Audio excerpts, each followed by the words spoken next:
Hey, we are back with episode 17 of the Metal Roundtable. I am Metal Rob, and this is Carcass John.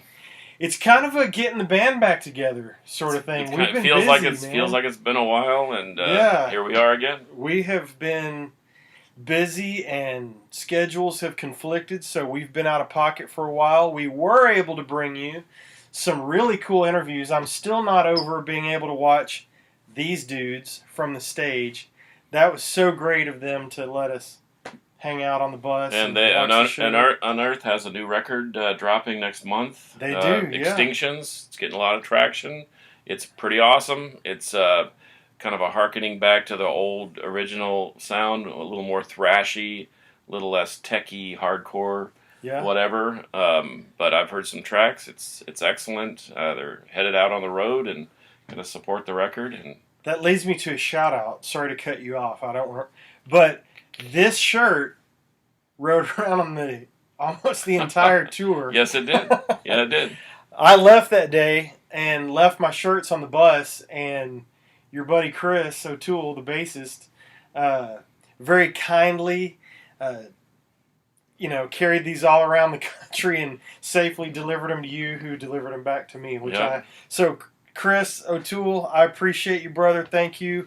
Without you, I would not be wearing this shirt right now.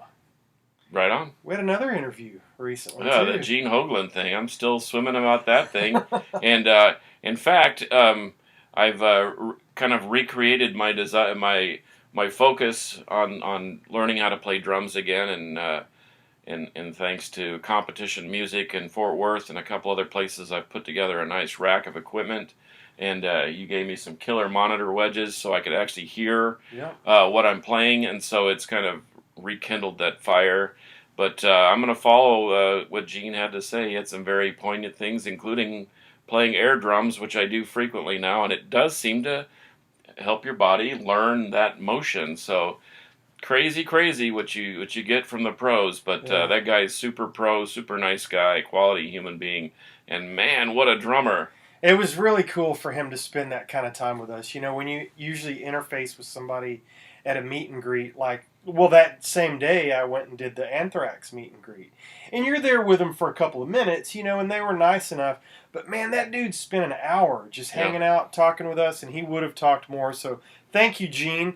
We're going to give a couple of business shout-outs right now. I think Carcass is going to talk about his newfound record store. Oh, Panther City Vinyl in Fort Worth, down on West Magnolia. Check it out. Guys have some. I walked in there. It's a new store, not a million records like some places, and I picked out two things that I've been looking for 15 or 20 years. And one thing I didn't know even existed, Municipal Waste Split from 2000. So very cool place. The guys work hard. It's a very European friendly. You can actually bring a beer, and they have little beer holders where you can thumb through the records and not spill your beer. It's a pretty cool little place, and it needs to be checked out. It's in a kind of a progressive side of town, and awesome. It's a great shop. They had a cool little metal section. Everything was so organized and clean. But the thing that I liked the most about it was talking to the three guys that were working there that day. And I apologize, I don't remember your names. But, man, they were just so friendly and helpful, and it was really cool to hang out. I also want to shout out to ZT Records and my buddy Phil Ramirez. He's got another event coming up that I will actually be involved in at the Allen Event Center in Allen, Texas. October 27th and 28th, it's Original Vinyl Day 2, Vinyl Strikes Back. And so I will be there with my newly launched RTC Music and Media, bringing you a couple of crates of metal vinyl and a boatload of metal CDs and even more classic rock CDs. But check out ZT Records on Facebook. Follow Phil, follow ZT. Check into the event. Come see us out there. And thanks to my buddy Phil at ZT for including me in this. Now, episode 17. We couldn't narrow it down to one thing. We talked about, let's do best singers or best frontmen. We agree that the best singer is not necessarily the best frontman, and vice versa. So we're going to do both in one special. This is a deluxe edition Deluxe edition, right? episode. And in fact, we actually agreed on the first name that came to our mind was David Lee Roth. David Lee Roth. Not the greatest singer in the world, although not bad, especially early on. But man, as far as getting the crowd pumped up and being the front, and I think that's what a front man does. Is he Right. gets the crowd involved. He brings you in, makes you feel like you're part of the band, and boy, he did that in spades. Yeah, I only saw him. I've seen video. I only saw him on that final tour they did where Wolfgang was playing bass, which was kind of disappointing. So I've seen most of Van Halen. And nothing against Wolfie, he did a fine job. But I missed not seeing the four original guys. But David Lee Roth, he did his frontman thing like he had always done it. And yeah, he had lost a step or two in the vocals. And he's not a kid anymore and he couldn't do the giant high kick. But man, that guy is the consummate frontman. He absolutely commands the stage. Everybody is focused on that dude. He is a character of the highest order. And in that regard, when I saw them, he was great. Because I got to see DLR do his thing. And like you said, is he the most classically trained, talented singer? No. But dude, you are not going to miss a word he's saying or a thing he's doing on stage. Even in between songs, you're not going to miss a word he's saying. Yes. You cannot escape that guy. You simply cannot escape him. And it was great to see him. So to me, as far as frontmen, not considering just the best vocalist, man, that dude, I don't know anybody better except another guy that I never saw, and I think you did see, is Freddie Mercury. If you want to roll vocalist, maybe one of the greatest of all time, if not the greatest rock singer of all time with a frontman. Tell me what you think. I think if you were to rent or find on Netflix or however whatever your media choice is, Queen live in Montreal from about '86, I believe. You will, bar none, there is probably not a greater frontman vocal slash live performance. From it has all the elements. Like I said, he engages the crowd. He sings unbelievably well, and as far as and he pulls it off live, which and we all know that there are studio tricks, and you rest your voice, and in fact. In fact, one of the guys, and I guess we should define what really a frontman is. And I was thinking of when you were talking about DLR and about how he engages the crowd. Barney Greenway from Napalm Death. Holy cow! He may be one of the better still active frontmen because his dialogue in between songs is just as intriguing as his gruff and rough and tumble vocals. Yes. And it's worth the admission to listen to him philosophize and express his opinions about government and money and corporate entities and so forth. And so I think as far as frontmen go, obviously, Napalm Death are the grandfathers of grindcore, and they're gurgling and gargling, as our friend Poser Mark in Houston says. But I'll tell you right now, you're not going to forget his vocal performance, and you're certainly not going to forget his blather in between songs. Dude, I had never seen Napalm Death. They were only on my radar in name.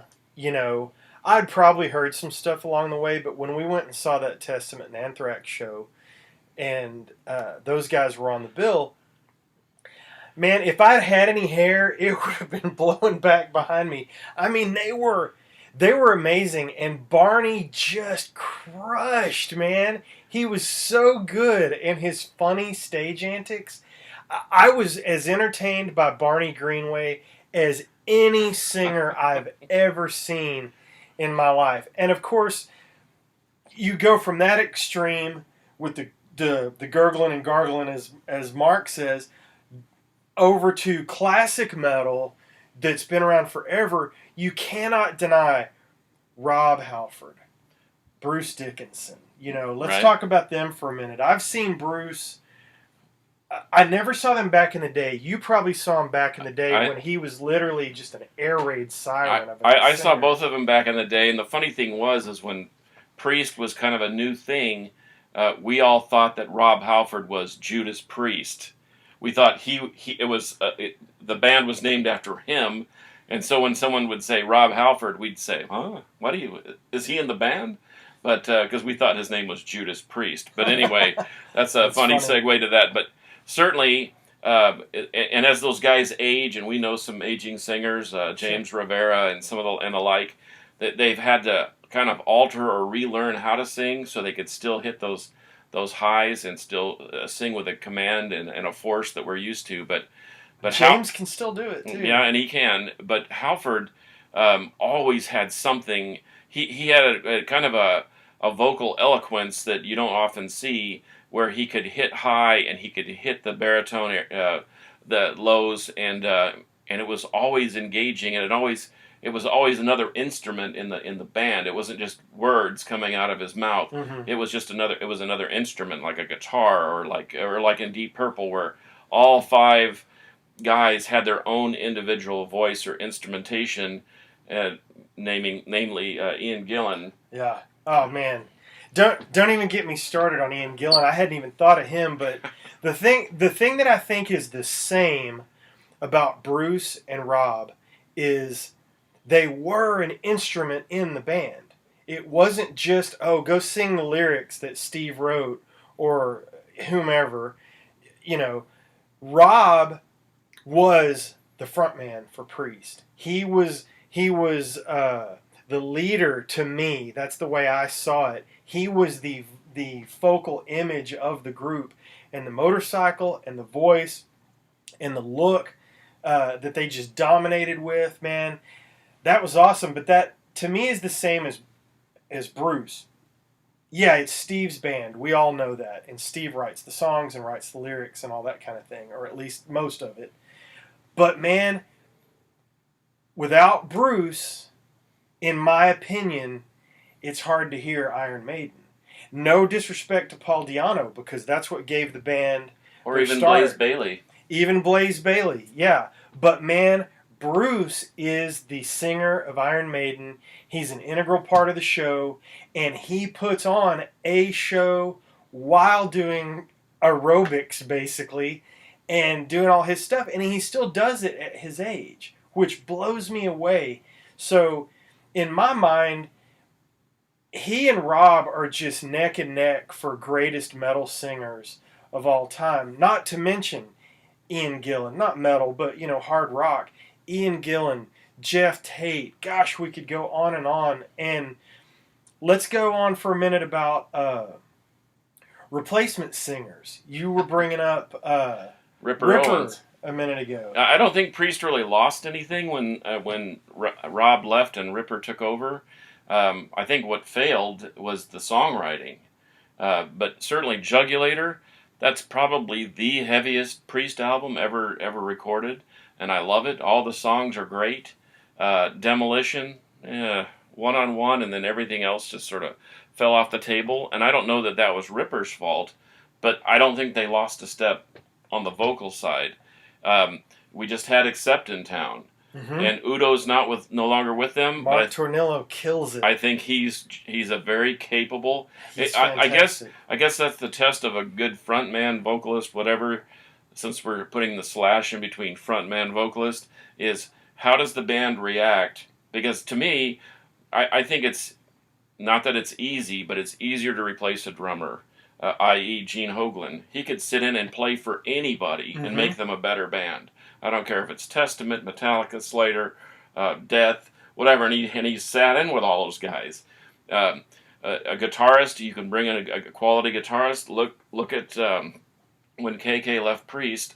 I don't think that they stepped back from a technical ability, and I'm not going to go so far as to say that KK is not as good at what anyway. But what does the band sound like, and what happens next when a new vocalist comes in? I'm thinking of Journey in particular. Yeah. They had Steve Aguirre and Robert Fleshman, and they had others obviously Steve Perry is what everyone remembers. But he's a replacement singer. Right. But the new Yeah. guy, I mean, how can you deny his greatness? One of the greatest voices I've ever heard, Arnel Pineda, man, coming into those shoes, that's unbelievable. And he crushes it. And he was in a cover band, and that's how they found him. And everybody knows the story. But back to your point about Ripper and Priest, go listen to '98 Meltdown. If you want to, try to prove that the band lost steps when Ripper was in there, I will kindly disagree, because you go listen to '98 Meltdown and listen to the Sentinel and Metal Gods and all that stuff, and it's crushing with Ripper. Well, I'll even kindly not so kindly disagree with you, because that record is, and once again, it's what do they do live? Right. The studio thing, I think it's easier to pull it off, but what happens when they go and play a show? Right. How does it sound? And I remember seeing Ripper and thinking, holy smokes, I love Rob Halford, but yeah, but this guy's great. This guy is great. I'll tell you somebody else that you may not be a big fan of the band. I really don't know. We've never talked about him. But Queensryche, one of the greatest metal vocalists of all time, Jeff Tate, amazing. And they just have album after album after album of great stuff, especially the first half a dozen. And then things start getting different and changing, and the band splits up, and everybody knows that story, and they got all crossways with each other. But in steps Todd LaTorre. Well, then guess what happens? New albums come out. They've already done 2. The third one is just about finished. But the true test was, I went and saw them live, and they opened with Queen of the Reich. Gee whiz. Try to go into Queensryche, step into Jeff Tate's shoes, and sing Queen of the Reich. And Todd LaTorre did it and does it. And he is one of the top 5 or 6 people I would like to meet in rock and roll, because I would love to talk to him and bend his ear about that.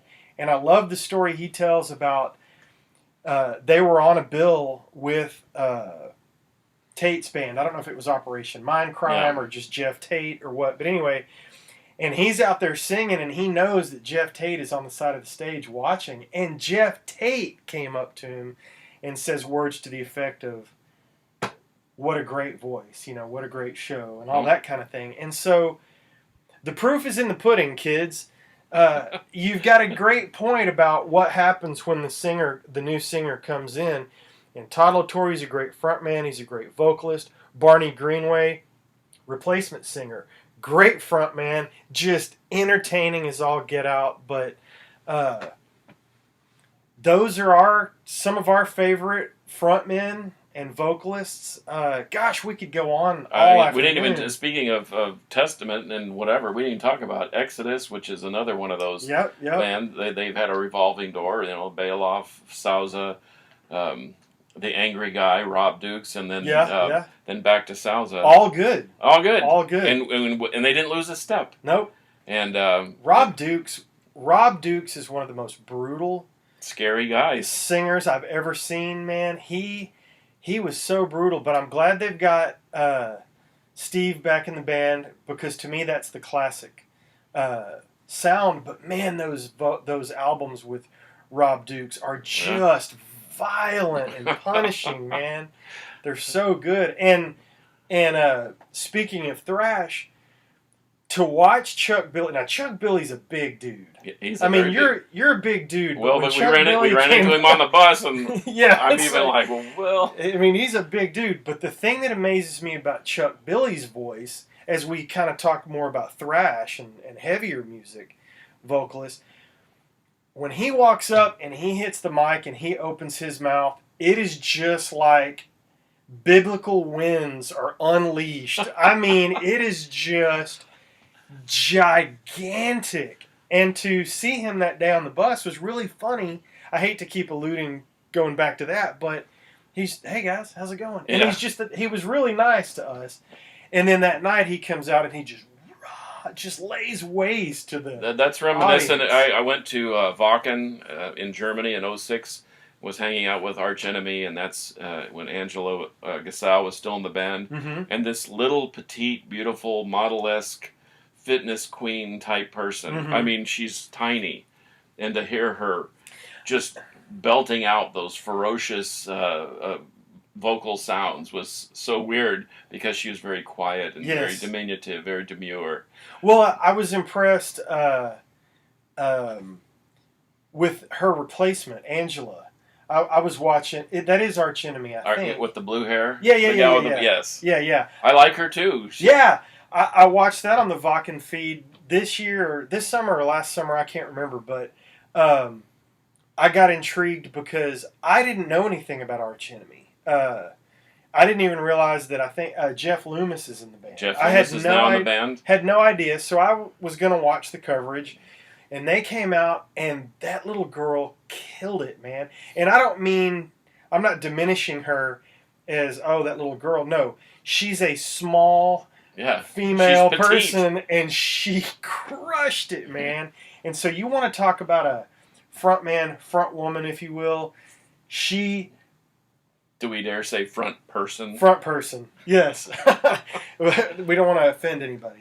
She killed it, man. She was so good, and that was really cool for me to watch, and it was entertaining to see her do her thing out there with these, legendary musicians that had been an Arch Enemy forever, and it's cool to me to watch someone young step into shoes like that and just dominate, and I think she does. Yeah, and that's why they're still doing their thing, because she was able to pick up the slack, and that was a key element to that band. I know when Angela stepped in after Johann Leva left, she was replacing a male vocalist, Mm-hmm. and I thought, how is this going to work? But it worked, Right. and the band is so good that you can't just put out a slouch out there and to front your band. I mean, Right. that and like you said, that band is legendary. Charlie D'Angelo from Black Witchery and King Diamond fame. Mm-hmm. Jeff Loomis, we all know him Yeah. from Nevermore. Yeah. Michael Amott with Carcass and Carnage, and and Arch Enemy's been around 20 some odd years. Yeah. I mean, these are seasoned professionals. Right. You can't just throw anybody out there. Right. So One another signature guy, and then we can wrap it up, is not so much singer, although unique voice, but one of the best frontmen and one of the best characters in rock, and you only have to hear one word: Alice. Oh, yeah. Just dominating frontman. He just, does he have a great voice? Does he have a good voice? Is he a really awesome singer? He's Alice, and that's all that matters. that's all that matters. And somehow he makes you better. He is so good, man, and so fun to watch, and has been entertaining for 50 years. Yeah, I saw them at Psycho Vegas, and he by far killed it. And of course, once again, he's put together the ultimate band, and they're very, very good. So he has a nice musical backdrop to push his will upon the people with. Yeah. But man, he's dominating. he still has it. So anyway, like you said, we could go on forever. In fact, George Call just popped into my head. I can't think of a guy that would, if you needed a vocalist, you could pretty much call on him, and he would automatically make your band credible. George Call has hit one of the highest notes I have ever heard, barring Jeff Tate, any of the guys we talked about. There is a note on, I can't remember the name of their album. Oh, it's gonna drive me crazy now. But that dude has one of the most unique and versatile metal voices I have ever heard. But he's sung in a plethora of bands, not the least of which is Aska, which is his own. Right. He's touring with Cloven Hoof. He sang in Emerald. Banshee. And all those bands got better because he joined the band. And Amazing singer. And the thing is he's a great singer, but man, he's a wicked guitar player too. Yes. And I'm like, please don't leave that out of the repertoire, because he's probably as adept playing guitar as he is singing, and that's saying something. I've seen them twice, and the first time I saw them, they opened for Lizzie Borden. And I don't remember if it was at the Lizzie Borden show or when I saw them open for Hellstar. Both shows were at the Rail Club over in Fort Worth. And rest in peace. Yeah. And I kept waiting for, I don't remember the song. I think it's her Her Ghost Remains. I think that's right. Anyway, there's this insane high note that he's got in a couple of these songs. Well, they played one of the two songs that I'm not able to think of right now. And so I'm standing there in the back at the Hellstar show, I think, at the merch table with you. And I'm thinking, okay, let's see if he hits that note.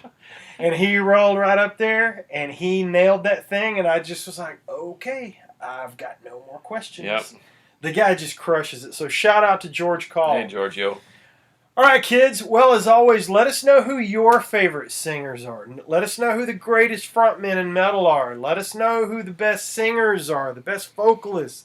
We want to know what you think. Nobody cares what we think. No, I don't think very well. We care what we think. We care, But we're very self-important. But the cyber world, here's your opportunity. Yeah. Hit us up in the comments. Follow us on Facebook. Like the video. Share us all over the world, please. We would love you forever for it. Come see me with ZT Records and RTC Music and Media on October 27th, 28th. Shout out again to Panther City Vinyl. And until next time, metal will prevail.